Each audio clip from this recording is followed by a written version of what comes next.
எல்லோருக்கும் இனிய ரம்ஜான் தின நல்வாழ்த்துக்கள். இன்றைக்கி இது ஒரு சண்டே விலாக் தான். சண்டே அன்றைக்கி எடுத்த விலாக் தான் இது. மட்டன் குழம்பு இட்லி செஞ்ச விலாக் இது. சண்டேனாவே நான்வெஜ் சாப்பிட்டா தான் அந்த டேவே கம்ப்ளீட் ஆகும். அது இல்லாமல் இப்போது ஒரு 1 மந்த்தாக சுத்தமாக வீட்டில் நான்வெஜ்ஜே செய்யலை. அந்த வேலை இந்த வேலை அப்படின்னு நான் சண்டேயில் மட்டும்தான் நாங்கள் நான்வெஜ் செய்வோம். மற்ற நாளில் பசங்களுக்கெல்லாம் ஸ்கூல் இருக்குமா. ஸோ அதனால் அப்போ செஞ்ச பசங்க சாப்பிட முடியாதுன்னு மோஸ்ட்லி செய்ய மாட்டோம். சண்டேயில் மட்டும்தான் செய்வோம்.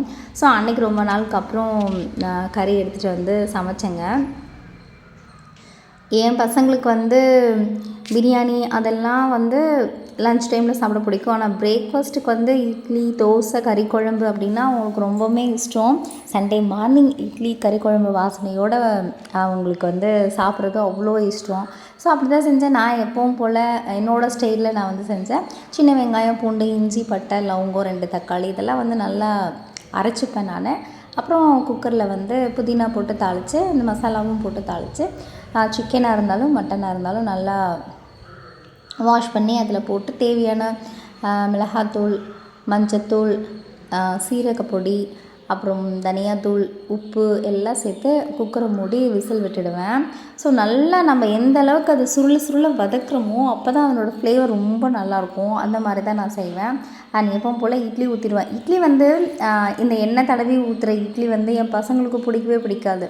அவங்களுக்கு பழைய ஸ்டைலில் நம்ம துணி போட்டு இட்லி ஊற்றுவோம் இல்லையா, அந்த மாதிரி இட்லி ஊற்றினா தான் பிடிக்கும். அந்த ஸ்டீல் இதில் நம்ம இட்லி ஊற்றி ஸ்பூனில் நம்ம எடுத்து தருவோம் இல்லை, அந்த இட்லி கொடுத்தா இட்லி ஏதோ ஒரு மாதிரியா இருக்கேம்மா, இட்லி ஏதோ ஒரு வித்தியாசமாக இருக்குது அப்படி சொல்லிக்கிட்டே இருப்பாங்க.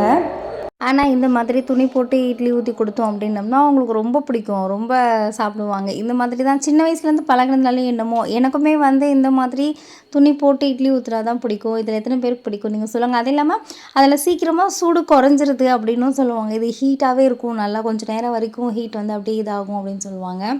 அப்புறம் கறி நல்லா வெந்ததுக்கப்புறம் தேங்காய் அரைச்சி ஊற்றுவேன். தேங்காய் கொஞ்சம் கடல 4 முந்திரி சோம்பு ஏலக்காய் இதை சேர்த்து அரைச்சி ஊற்றி மறுபடியும் நல்லா கொதிக்க விட்டு இறக்கணும். சூப்பரான சிக்கன் குழம்பு மட்டன் குழம்பு ரெடி.